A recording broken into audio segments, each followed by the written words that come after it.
លោកប្រធានាធិបតីបារាំងនៃអាណូវេម៉ាក្រុងបានប្រកាសនឹងនៅយប់ថ្ងៃព្រហស្បតិ៍ឈានចូលថ្ងៃសុក្រទី18 ខែមីនាថាមានការវាយប្រហារដោយដ្រូនមួយបានធ្វើឡើងមកលើមូលដ្ឋានទ័ពបារាំងក្នុងតំបន់អារ៉ាប៊ីកការវាយប្រហារនេះបានបណ្ដាលឲ្យស្លាប់ទាហានបារាំងចំនួន1នាក់និងរបួសចំនួន6នាក់ក្រសួងទ័ពបារាំងកំពុងតែរៀបចំប្រតិបត្តិការដឹកសពនិងទាហានរបួសមកកាន់ប្រទេសបារាំងវិញគួរឲ្យកត់សម្គាល់ថានេះគឺជាទាហានបារាំងទី1ដែលបានស្លាប់នៅក្នុងសង្គ្រាមនៅអ៊ីរ៉ាក់បានផ្ទុះឡើងនៅថ្ងៃទី28 ខែកុម្ភៈជាសង្គ្រាមដែលអ៊ីស្រាអែលនិងសហរដ្ឋអាមេរិកបានមកផ្ទុះឡើងដោយគ្មានការអនុញ្ញាតពីក្របខ័ណ្ឌអន្តរជាតិចូលរួមពីសម្ព័ន្ធមិត្តណាផ្សេងទៀតឡើយតាំងពីថ្ងៃដំបូងនៃសង្គ្រាមនេះលោកម៉ាក្រុងប្រធានាធិបតីបារាំងបានបញ្ជាក់គោលជំហរថាបារាំងមិនពាក់ព័ន្ធអ្វីទាំងអស់នៅក្នុងសង្គ្រាមនេះ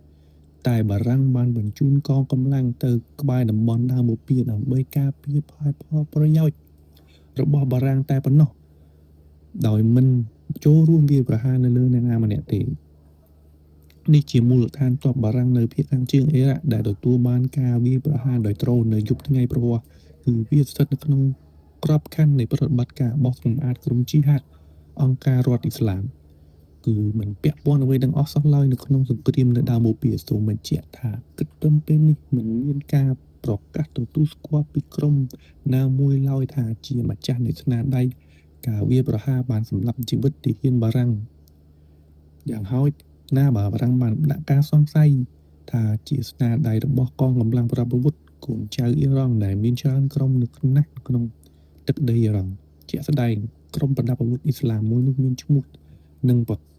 កាសនៅថ្ងៃសុក្រនេះថាគេនឹងវាយប្រហារនៅទីតាំងបារាំងទាំងអស់ក្នុងតំបន់នេះ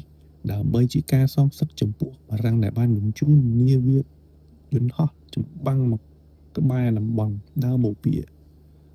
គួររំលឹកថាកាលពីថ្ងៃ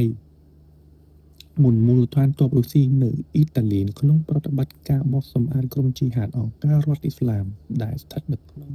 តំបន់នេះដែលក៏រងការវាយប្រហារដោយដ្រូនអាណាមុខមួយដែលមិនបង្កឲ្យស្លាប់ទាហានណាទេបានសម្រេច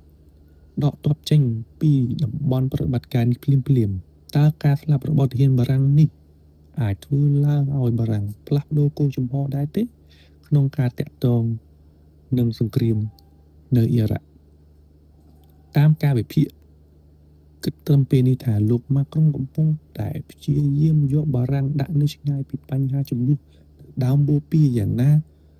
ក៏ដោយអ៊ីរ៉ង់នៅកំពុងតែប្រើយុទ្ធសាស្ត្រពង្រីកទំហំចំនួននេះឲ្យធ្វើឲ្យឆេះរាលដាលទៅកាន់ប្រទេសផ្សេងៗដើម្បីចាប់បង្ខំប្រទេសទាំងនោះឲ្យមកសហការជាមួយសហរដ្ឋអាមេរិកនិងអ៊ីស្រាអែលដែលត្រូវនឹងឈប់វាយអ៊ីរ៉ង់នៅពេលណាមួយអរគុណអ្នកទាំងអស់គ្នាដែលបានចំណាយពេលវេលាស្ដាប់ព័ត៌មានប្រចាំថ្ងៃនេះសូមមេត្តាចុច Subscribe ដើម្បីទទួលបានព័ត៌មានថ្មីៗនៅថ្ងៃស្អែកបន្តទៀតសូមអរគុណសូមជម្រាបលា